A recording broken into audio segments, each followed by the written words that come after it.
Welcome to the Monday Morning Maester. I am your 2-bit Maester, and one solemn vow that I can make to you all right now is that I would never send you to the Eyrie in front of Lady Jeyne Arryn with baby dragons when big dragons were promised. Let's go. Okay, Season 2, Episode 5, House of the Dragon, Regent. It's map recap time where we go and we span the map, checking out all the different locations that we visited in this episode. A lot of good stuff in this one. This isn't like the first 2 episodes of the season where we're solely in King's Landing and Dragonstone and a little bit of Driftmark. We're all over the place and in all the good ways. I was pumped for it. I know a lot of people were giving the episode a lot of slack. Sometimes that happens after a big battle episode where we get a little bit of a filler, maybe a little bit of a slower one. But at least we're visiting some cool new locations, some that we did see in Game of Thrones, but we're getting to see some new variations of it. One was completely new, and that's actually where we're going to start this one. It's my favorite scene in the entire episode. It's Daemon on top of Caraxes with Sir Willem Blackwood as they're outside of Stone Hedge, which would be the seat of House Bracken. If you thought the Brackwood pissing contest was going to be over after episode 3, the Burning Mill, I got another thing for you. We're getting the big boy version here. We're getting the Varsity edition. We got the JV edition in episode 3. Now we're getting the big boys slugging each other out here in the ring. And that would be Sir Willem Blackwood and Lord Amos Bracken. Here's Harrenhal. This is where Daemon left from. And he's actually going to go here. This says Raventree Hall. This is the one small blip on this map. Raventree Hall and Stone Hedge are actually flip-flopped. Stone Hedge is the southern portion. Raventree Hall is the northern one. So even though I'm pointing at that is actually Stone Hedge, and that's where House Bracken is. We can see it off in the distance there behind them, which is pretty neat, seeing their castle. But again, we have Daemon on top of Caraxes Willem, and they're trying to get the Brackens, those pesky Brackens, to bend the knee. In this scene, Sir Willem plays like the super aggro NPC in a video game that tries to get you to choose the evil and aggressive option as opposed to the peaceful option. And instead, Daemon just gives him this third option that's kind of vague and mysterious, but Willem understands it anyway and goes to carry it out. And we'll talk about that later when we get to Harrenhal. But overall, this scene was phenomenal. The guy that they got to play Lord Amos Bracken, and I wrote his name down, Tim Faraday. I want to give Tim Faraday his flowers here, and also the casting department, because they absolutely nailed this. When I saw his face and Daemon calls him Lord Bracken, instantly I'm like, this is the spitting image of what a Bracken should look like. Truly. Just nasty, snarling, mean, unforgiving, unbowed, unbent, unbroken. I know that's House Martell's house motto, but it just, like, you look at that man and that's what he looks like. Like the guy is just, he's unyielding, as Willem Blackwood says. They are unyielding. And you see that there just straight from the top there with the head of their house. Daemon's on top of Caraxes. Nasty. And he's just up there pulling out his usual bag of tricks, right? Completely just instigating the guy, talking shit, intimidating him. Doesn't matter. I'm not going to bend my knee here in front of a Blackwood and his hired dragon. And then he turns around. And do you think that maybe he shits his pants there a little bit and then starts trot away? Like, oh shit, what am I doing? The dragon's going to completely engulf me in flame here or something. Nope, not at all. He has this nasty little smile on his face as he's walking away, and that's it. And then Daemon's there sitting on the log wondering, what the fuck just happened? Did I lose my fastball? What is up with these river lords, man? Daemon can't figure out the Riverlands at all. He can, again, like I said before, his usual bag of tricks, as I always say, Daemon's up to his war crimes type of stuff, hooded Daemon. It doesn't matter. We got full plate and mail Daemon on this one on top of his dragon, and it still wasn't enough to get the Brackens to bend the knee. That's how much the Blackwoods and the Brackens hate each other. And you really see Willem Blackwood just completely vent that frustration. Can you not see what we're dealing with here? We've been dealing with this for thousands of years. This is the kind of people that we have to deal with. Again, my favorite scene, we're in a completely new place. You can't see Stone Hedge in a distance. I do wish that we got to see that a little bit closer. But just seeing once again the Blackwoods and the Brackens, the Brackwood rivalry was awesome. And again, this was more the adult version. We saw the kid version of it in episode 3. I thought it was really good stuff. I also want to give a shout out here to Jack Perry Jones. That's right, I wrote his name down. I'll make sure I get these guys their due. That's playing Willem Blackwood. He's doing a great job as well. They're both really selling how much these two houses hate each other, and it's doing wonders for the show, because I thought it was just gonna be a little passing moment there, a passing scene at the beginning of the Burning Mill. But we visit it once again, just a couple episodes later in the Riverlands. I really want to give a shout out to the show for doing a good job just showing how divided and conflicted the Riverlands are. We see it in the last episode there whenever Daemon's talking to Oscar Tully. We see it in the episode 3 in the Burning Mill whenever the Blackwoods and the Brackens. Check those 2 out there. I'm going to put those cards up there for those 2 videos. The episode 3 recap, and then also 2, like, is House Tully the least feared house in all of Westeros? Check those out because they really do deal a lot with the Riverlands here. And again, just how much strife and animosity, how much turmoil is in the Riverlands. And we got a lot of that in the scene. And I thought it was, again, for me personally, I love seeing the Bracken Blackwood battle again.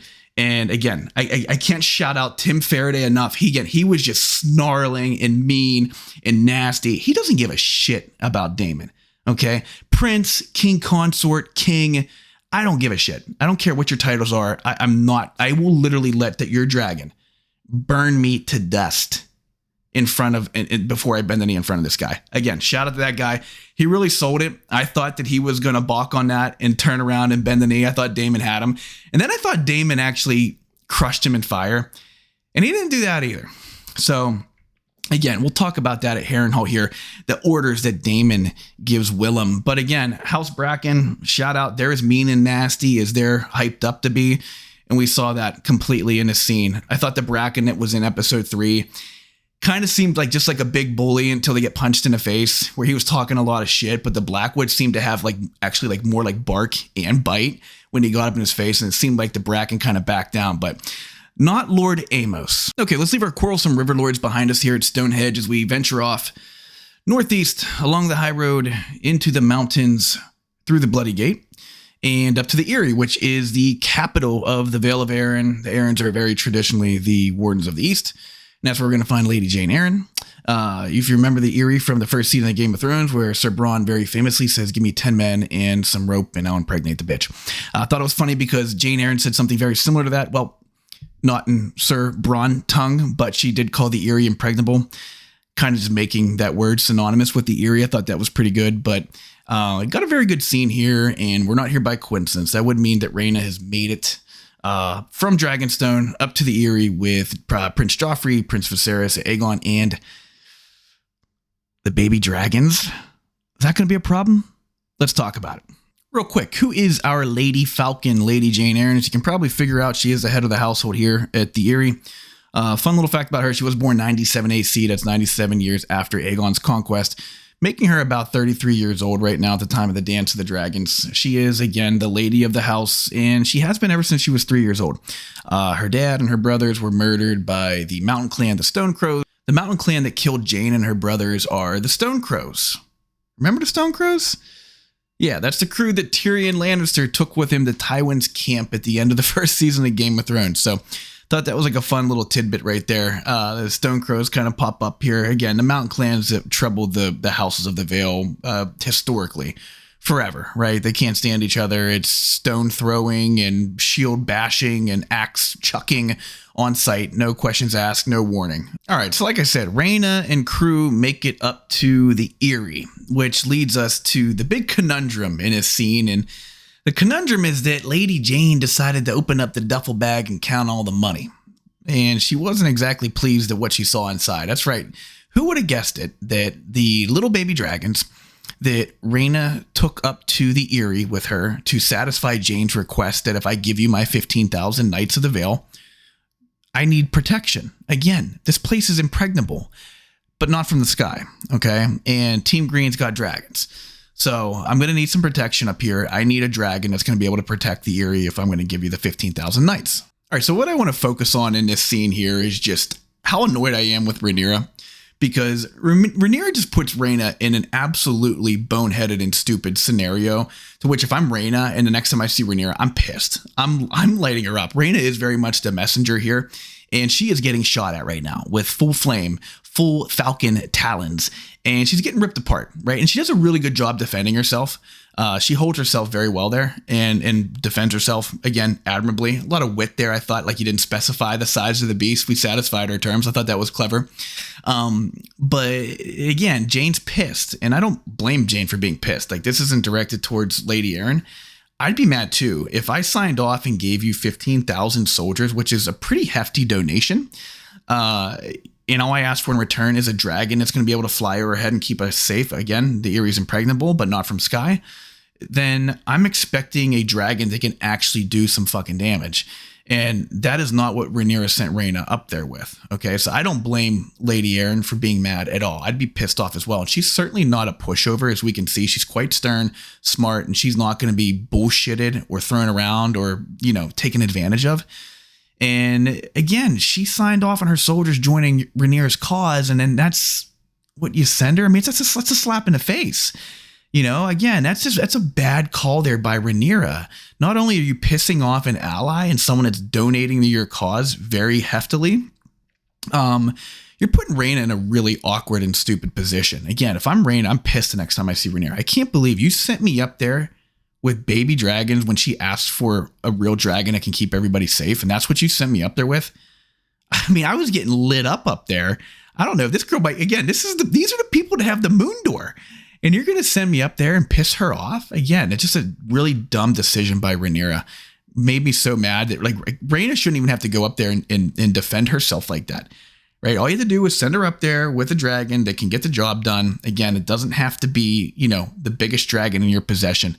Again, just send her up there with something. And again, I get it. They're starting to get a little strapped on that. We got dragons that don't have riders yet. Again, I get it. But if you're Rhaenyra, and this is just a general life lesson, sometimes you have to see the rebuttal before you go ahead and throw your 2 cents at it. If you're going to send those 2 dragons up there, what do you think she's going to say to you? Do you actually think that she's going to accept that and take it? Absolutely not. And again, you're sending Rhaena there, you're sending your stepdaughter there, and you're completely putting her in an awkward position where she has to try to explain your decision, Rhaenyra, to send her up there with insufficient dragon fire. So again, I was annoyed for Rhaena that she was even put in that stupid position to have to defend herself, because Rhaenyra just made a really bad business plan there and a bad decision. I mean, you got the Northmen sending you 2,000 graybeards, and we got Jace moving mountains and streams apart to go ahead and make sure that they have a really smooth walk south there across the Twins. And they're only donating 2,000 to your cause. And look what Jace was able to go out and accomplish for them. Fucking Jeyne Arryn's giving you 15,000 soldiers. Okay, you spit on your hand, shake hands, and then you screw her over at the first chance you get because you give her, what she's not asking for, right? Or you're giving her a lesser version of what she's asking for. So those are just bad marks for Rhaenyra. Again, that's just bad leadership right there. You set your employees up for failure on that one, boss lady. It wasn't a good call. Hopefully, she can be a little bit forgiving. Maybe she was just a little bit hungry, and once Rhaena meets her for dinner, things will be better over some lamprey pie and maybe a glass of Arbor Gold. I don't know. Just hopefully no one goes through the moon door. Just don't do that. Again, Rhaenyra, you got to know where you're sending your people here. But that was that scene. Overall, it was a really good scene. Lady Jeyne, I thought she was, I thought she was great. Very strong character. Rhaena held herself and defended herself very well. A lot of wit, thinking on her toes, quick replies in a world where, people are going to call you out on your bullshit right away. So thought that was a great scene. Let's move on. All right, so we can see the twins here just briefly again. Like I said, I went into the whole making of their castles and the bridge and everything like that, and why they're so wealthy and how that's made them a lot of wealth despite their general youth as a noble house in Westeros only being about 600 years old. So the twins are right here. Again, in short, there is a castle on each side of the river, the Green Fork, with a bridge in the middle. It's a very just notorious toll booth there for people traveling if they need to get to the other side of the riverlands there without going through the treacherous water. They have to cross their bridge. They pay a toll, and that is how the Freys, rack up all the dough that they have sitting inside their cellar. Okay, so Jace sets forth from Dragonstone and makes his way over to the crossing, or the Twins, in the northern part of the Riverlands there to treat with House Frey. Jace knows that the northern lords there, the 2,000 or so graybeards that are marching south, are going to need a safe way to cross over the Green Fork so they can continue their journey south to help Rhaenyra's cause. Now, he knows that someone's going to have to treat with the Freys there. They're going to have to, cross at some point. So he figures that it's best for him to go there and maybe do like a little like kill two birds with one stone type of thing. Can I go ahead and gain the Northern Lord's safe travel down south across the Green Fork? And then at the same time, can I get the Freys to bend the knee to my mom, getting more soldiers to her cause and people that got some good coin in their pocket? Lord and Lady Frey, of course, being the savvy business people that they are, have their own terms that they want. Naturally, they're worried about Vhagar and pissing off the Green faction. They don't want to be torched to the ground, right? They do have a business around here after all. Like the Westeros version of the Roys from Succession. Naturally, the Freys' terms are very modest, right? And of course they are, right? To allow the Northerners to march south and cross the bridge and to, bend their knees to Rhaenyra. Naturally, they're going to have very, very modest terms. But no, they want Harrenhal and they want a dragon. They want Harrenhal because they want that extra level of prestige and power. Now, the funny thing is here is that when I made that Is House Tully the Least Feared Great House in Westeros video a couple weeks ago, check that card out in the top right if you haven't seen it. I was thinking a good additional video to that I was thinking about making was, should House Tully have taken Harrenhal, right? Whenever they're in Aegon's good graces back during the conquest, when they were the first most major house to defect from House Hor to lead the rebel cause there under Aegon's banners, and Aegon gave them liege lord status in the Riverlands, should they have also asked for Harrenhal, right? To get the largest castle in the Seven Kingdoms, the biggest landmark there in the Riverlands. That would have been huge for their house. Now, maybe they weren't that ambitious. Maybe they didn't want to tackle that huge renovation project there because 40 years to make that big old castle there, and Aegon torches it like 2 weeks after, the contractor leaves. And maybe they didn't want a HGTV Westeros edition here. Maybe they didn't want to tackle that. They didn't want to get involved in that. They were just happy to be Lord Paramount and then go back to Riverrun. And I say that not getting rid of Riverrun. We're not putting a for sale sign up there. Right, that's a very unique castle and where it sits in the western portion of the Riverlands. But I mean making Riverrun their cadet branch. We see a lot of houses that have cadet branches in Westeros. The Danes of Starfall and High Hermitage. Even take a look at the Starks, or like Carhold, where the Karstarks are. They weren't always Karstarks. Those are Starks that a younger Stark was gifted those lands and that castle by the older Stark because of brave, feats in battle. And eventually they just dubbed themselves the Carlhold Starks, and then that turned into the Karstarks. So essentially that's a cadet branch of House Stark. They have their blood going through their veins. I am getting off track. But you have other houses out there too, like the Fossaways. Think about the Peaks and the Reach. They have like 3 different castles. Well, that's a whole nother story. They start to lose those castles at some point along the way. Point is that would have done a lot for their house and made them more powerful. And again, some houses have that ambition, some don't. House Frey is certainly a house that has that ambition, and they actually have the bank account to back it up. I don't know if the Tullys would have been able to afford those renovations. House Frey, on the other hand, again, we spoke about them having that expensive toll booth there in that bridge. They're always going to have the finances to take their time and renovate Harrenhal and restore it to its former glory that it held for like 3 weeks before it lost all of that glory. I always wondered, like, why not? Why don't no one ever wanted to repair that place and fortify it back to the way that it was momentarily? But think if you were to put the money into that, and again, I know that's no like small feat. I understand that that's a lot of money to fix a place like that.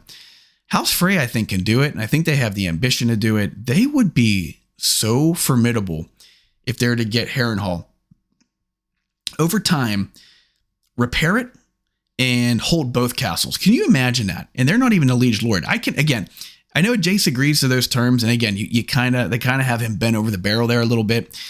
He needs their crossing, he needs their soldiers, and is he going to agree to that? Sure, why not? It's, again, first and foremost, the castle belonged to an enemy house right now, and House Strong with Larys.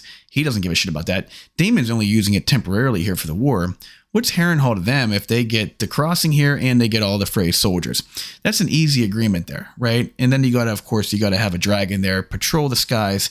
Hopefully they'll learn from Rhaenyra's mistake and the dragons that she sent Rhaena up to the Eyrie with. But again, it's a fair request. Jace says yes to it. I can't imagine that House Tully down the road is going to be very happy with that if that is to go through and happen. Imagine being the liege lord, one of your bannermen that already can field more soldiers than you and has more money than you. Oh, guess what? They just got the biggest castle in the Seven Kingdoms as well, and it's also in the Riverlands.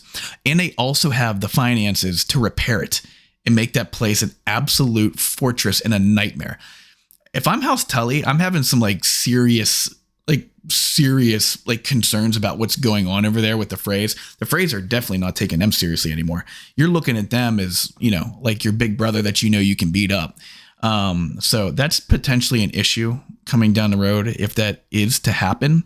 The other thing I wanted to touch on about this scene is that this once again shows you how divided the Riverlands are. Why are we flying around to all of these bannermen and not talking to the big dog? Shouldn't we just go and talk to the big dog like Jace does in Winterfell when he talks to Cregan Stark? Why do I need to talk to the Boltons? Why do I need to go and talk to the Dustins? Why do I need to talk to the Manderleys? And look, I understand. I know he talks to the Manderleys in the book. I know. I've read Fire and Blood. I know. I'm talking, for the sake of the show. Why do I need to talk to all these bannermen in the Riverlands? Why is Daemon talking to the Blackwoods and the Brackens? Why is Jace talking to the Freys? Why don't we just talk to the Tullys? Well, we know what's going on with Grover Tully. He's incapacitated right now. He's unable to act. He does want to side with Team Aegon in Fire and Blood. I can't remember if they briefly brought that up here in the show or not, or if they just basically he's incapacitated. He's kind of both in the book, but it's just again shows you how divided these lands are. Again, we have to go to all these bannermen that actually have soldiers and go to them separately to try to get them to come to our cause, because we don't have an overlord that can just bring them all together and pick a side. Something else that was cool about this scene, I thought it was neat how they had, and I again spoke about this briefly in the House Frey video that I had a couple days ago. I thought it was a very, very good idea to have Lady Frey at the table with Lord Frey. And someone brought this up in the comments in that video, and they're like, it's likely Forrester Frey and Lady Sabbatha Frey, which we don't get their names inside this episode, but it very likely is them, as they're the Freys that are brought up during the dance. So good point out there. But the one thing I wanted to talk about here is that I thought it was a really good idea having Lady Frey at the table with Lord Frey, right? What is our, experience with the House Frey in Game of Thrones? It's Lord Walder, right? And it's a very bad taste in our mouths. It is poison, if you will, in our mouths. Again, what do we know about Walder Frey, right? He's just a nasty, misogynistic old man that doesn't give a damn about anyone other than his own ego, very narcissistic. What's his view on women, right? He has two, I would say, main POVs on women. One is to produce as many heirs as possible for the strength of his house. And the other one is for powerful marriage pacts and alliances with other powerful houses to, again, make him more secure, more safe, and that he can reap the rewards from that. Okay, so that's our view of what House Frey is all about. Now, this version of House Frey is still very much that business savvy, we're looking towards advancing ourselves. But what house in Game of Thrones is not looking to advance themselves? Are we really going to sit here and fault the Freys that much because they like to collect a toll from everyone that crosses over their bridge? No shit, they do. Okay, who's not going to do that? So that's not surprising.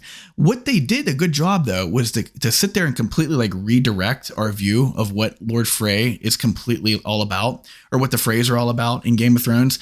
Because do you think Lord Walder would have ever had his lady wife at the business table with him making decisions? Absolutely not. We saw the way he treated women. It was despicable. Okay, so I thought it was a good idea for this Lord Frey, again, very, focused on the coin, but at the same time, too, he had his wife there asking just as many questions, if not more, than he did. So I thought that was a really smart decision, just to give you some variance.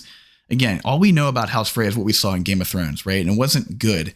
So I thought it was cool that they introduced something to us, a different, a character. Again, both of these characters, the man and the wife, sit at the table there and ask questions and make decisions. I thought that was very smart for those characters. Again, if it was just the same old dude out there treating his wife the same way that Walder treated his wife, it'd be like, oh, okay, this is completely recycled. We've seen this before. It's boring, right? It's recycled. It's done over. It's redundant. Vapid. It's all those things that just, again, it's the same old thing. So I thought that they threw us a nice little wrinkle there. Again, she was asking just as many questions as Lord Frey was. So again, I thought that was very cool. Jace obviously does a great job, and we'll talk a little bit more about Jace at the end of this. So let's move on. Okay, I'm going to run a little bit quicker here through these last parts. The places that we're pretty familiar with: King's Landing, Driftmark, and then Dragonstone. So the twins, it's cut off here in this little picture, but it's just northeast of Seaguard here. Seaguard's very close in proximity to the twins.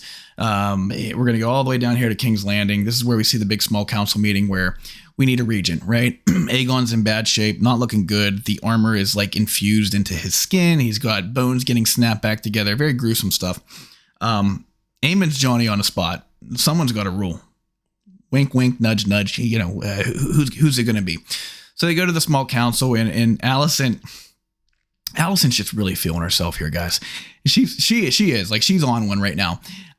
She thinks that it should be her, and the council very wisely points out that, and it's Larys that mainly points out and directly says it to her, like, we are literally fighting Rhaenyra's campaign here because we don't think a woman should rule. How would it look here if we raised our own woman to be the regent? Like, look, for the sake of, what this show's about and what this conflict is, he's 100% correct. And not to mention, like, how are you going to ignore Aemond? I forget who else who said it. I think it was Tyland. Like, what would it say about the line of succession here if we completely ignore Aemond? Like, what does that say about Aemond? Like, Aegon, his son's dead. Aegon doesn't have any other heirs, right? His heir, it's a daughter. But we know that he can't pick her because they've drawn the line in the sand. They've made their point of view very clear.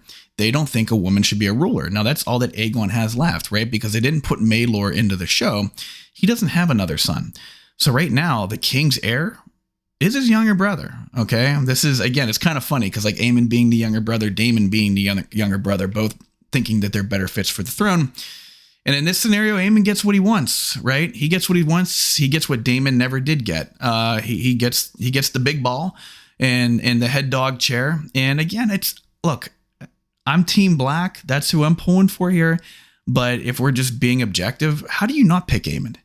It's not like he's a kid, right? The guy's the most fiercest person in battle. He's got the largest dragon. He's not afraid to make a decision. He's very learned in everything from fighting to High Valyrian. I'm sure the dude's probably read 1,000 books. Like, he's up to date on what strategies they should be doing. I don't know how good of a peacetime king he would be, but in regards to being a wartime king, what other option do you want? I mean, again, the king doesn't have any other heirs, so they give it to Aemond. There's no other decision to even make right there. That's the clear and obvious decision. Real quick on Criston Cole, be remiss if we did not talk about Double C here in this video at least one time.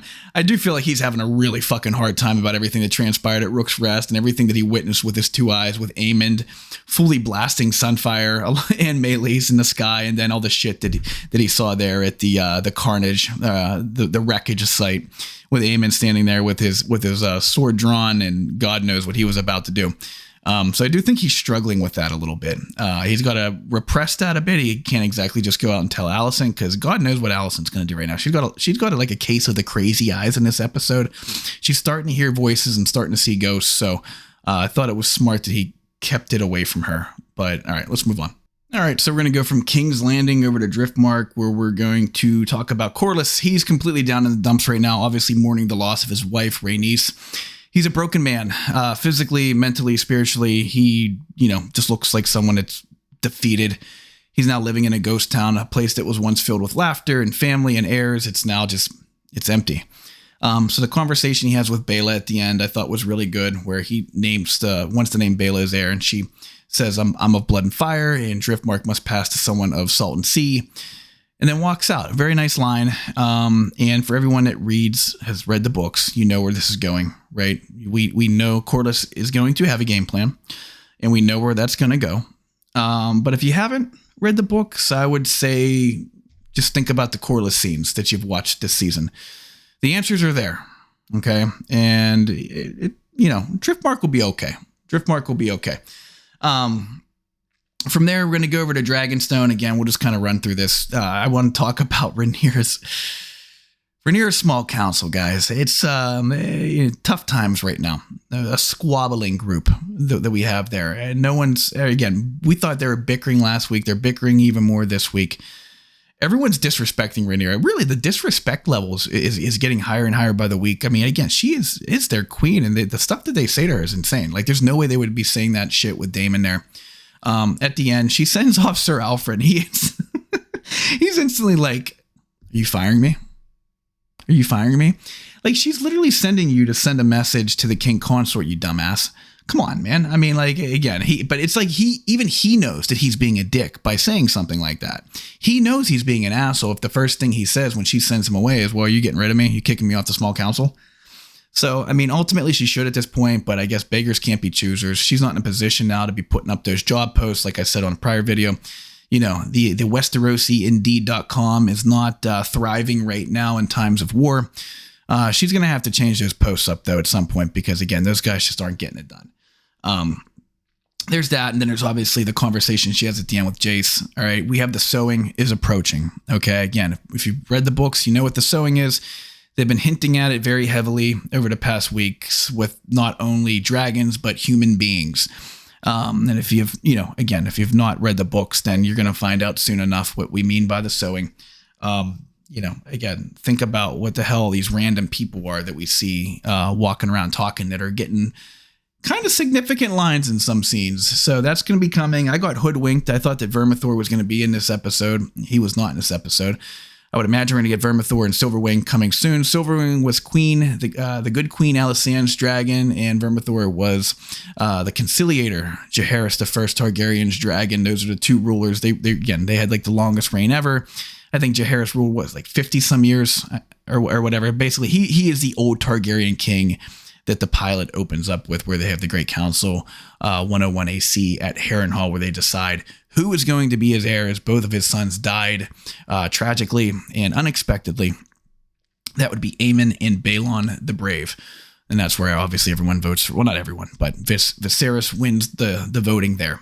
Okay, so we're going to go from Dragonstone to Harrenhal to wrap this up here as we talk about Daemon, who's just having the worst loan ever, right? If we're talking like getting loaned out, like in terms of like soccer players getting loaned out, Daemon getting loaned out to Harrenhal in the Riverlands, it's just not a good spell.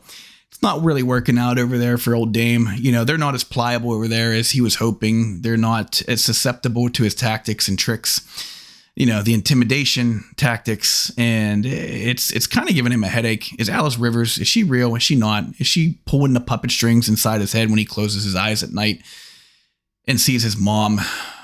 I don't know. Weird stuff's happening there. He's out there chopping wood. I mean, just the stuff that's happening at Harrenhal is crazy. About this, though, before we end, I wanted to talk about the first, well, it's really the first scene. It ties into the first little portion here when we spoke about Stone Hedge, and then the like really vague mission that he sends Sir William Blackwood on, where he's hinting at basically do whatever you need to do to get the job done. Well, Daemon, the king consort, Sir Simon Strong's having like a real hell of a time here, and a fun time, I guess. I don't know. He's having a good old time fucking with Daemon. He calls him the prince, then he calls him the king consort. Daemon has like the reaction of like Dwight Schrute when he's called the assistant to the regional manager. And he's just, you know, it's an unnecessary word, the word consort. Do not say consort in front of that man. It's taboo. But the king's woken up in the middle of the night. What do you people know about waking a king from his bed? Are you fucking kidding me? There's nothing that Daemon hates more. As we're learning more and more about Daemon, the man does not like to be aroused or woken up in the middle of the night. So he goes down there to a bunch of, I don't even know who they are. I don't even think they said it, what their names were, but I guess there are some vassals or lords around the Riverlands. These Riverlanders called Daemon an interloper. And I'll be completely honest with you guys. Hand up. I didn't know what an interloper was. When they first said that, I thought that they were talking about Targaryen incest, which I guess could have been applicable in the way that it was used there in a sentence. But just being the forever student that I am, I pulled up the good old Google machine and typed in interloper and found out that it is a person that is in a place they are not wanted in, which also applies to Daemon right now in the Riverlands. So look, long story short, you know, the Blackwoods, what do they do to get the Brackens to bend the knee? Because in the scene before that, Sir Simon tells Daemon the Brackens have bent the knee. Sir William has been victorious and triumphant. Well, in the manner in which he did it in is not exactly smiled upon here in the Riverlands, as Daemon gave the green light there for Sir William to commit war crimes. Stuff that Daemon knows an awful lot about. He could write a 101 on war crimes, you know, someday he gets the time to do it. I guess Willem and crew, they go to Stone Hedge and they sack the place. They take the women, they take the children, they trash it, and they get the Brackens to bend the knee.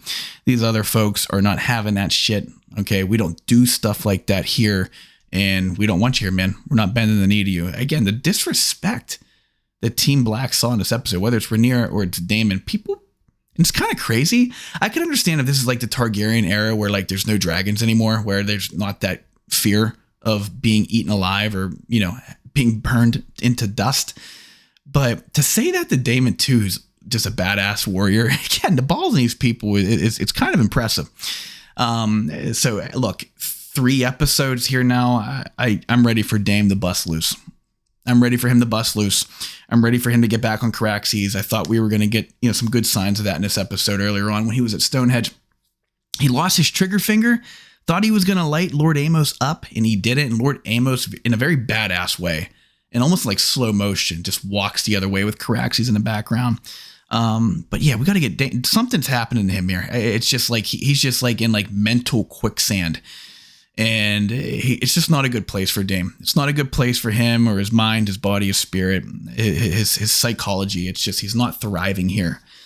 We need to get him out, and with 3 episodes left, we kind of need to start getting us rolling a little bit here. Now, the scenes that we see next week look pretty promising, so hopefully that's it with Daemon at Harrenhal, or at least if he's going to be there, have some other people around him that can kind of just make sure that he doesn't like veer off the course.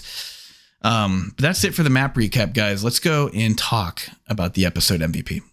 Okay, guys, episode MVP time, and it is this young buck right here. It is Jacaerys Velaryon. It's not Rhaenyra. In a crappy situation she put Rhaena in. It is Jace for once again making moves and getting people to bend the knee for his mom, making his mom's side and Team Black stronger. He's now 3-0. He went to Winterfell and the Wall to treat with Lord Stark. He got them. He got the Arryns of the Vale. And now he's got the Freys of the Twins to secure that southern march there from the Northerners and to also get the Freys to bend the knee, right? Like I said before, the River Lords right now are very divided. So they are going to have to go to the bannermen of the Tullys individually, piece by piece, to try to get their fealty. And Jace was able to successfully do that for some dragon cover and also Harrenhal. Hopefully Rhaenyra sends a bigger dragon to watch out overhead, a bigger dragon than the 2 dragons that she sent with Rhaena to the Eyrie. Let's learn from our mistakes there, Rhaenyra, and please don't do that again. Please, God, don't do that again. Bad look there for Rhaenyra. But again, yeah, Jace has proved his worth. Again, I know he wants to get out there and be more involved in a combat, but you can't deny that he is a hell of an envoy. And he gets the job done when he has to go out there and treat with people and talk with the Queen's voice. He's been great. So far, I have to say, Jace is a very worthy heir to the Iron Throne, someone that's very counted upon by Rhaenyra. And once again, he proved his worth in this episode. So shout out, Jace. All right. That's it for episode MVP. Overall, I really like this episode. I know it's been getting a lot of shade there online just because it wasn't as exciting as episode 4, but again, I'm just a sucker for the travel, the castles, the twins, the Eyrie, Stone Hedge, getting to see Lord Amos Bracken for the first time again. I thought that casting and just his delivery in this episode was so good. He is the spitting image of a Bracken when I think of one, just brutal and harsh and nasty, right? Different than Blackwoods. The Blackwoods seem like they're a little bit more warmer. Again, they come from the north, so they definitely have different values. Just like instilled in them. But we saw that in Lord Amos. Again, it's unwavering when he walked away from Daemon and Caraxes. I thought that was phenomenal. I love that scene. That was my favorite scene in the whole entire episode. The brief stuff that we saw at the Eyrie was really good. Jace at the Twins was very good.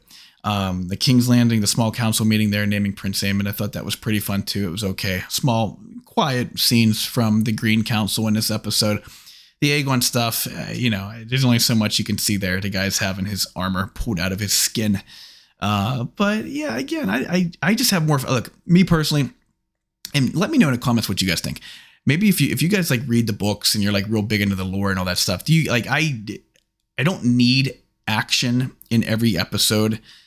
If you're showing me some new stuff, the first 2 episodes I got a little bored with because we're in King's Landing, Dragonstone, Driftmark the whole time, and it's a little slow.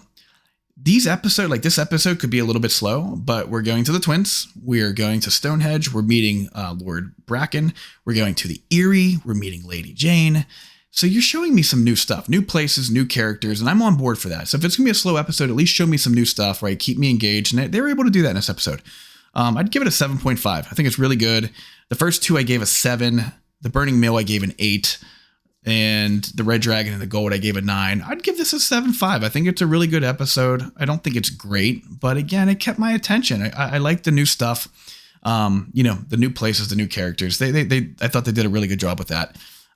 So yeah, again, I don't think it was bad or anything like that. Sometimes the post-battle war episodes can be a little slow. And I know some people might say, well, those are typically episode 9. It's the penultimate episode. And episode 10 is always a banger. Well, that's true, but the big battle scene that we just watched, the battle episode, was episode 4.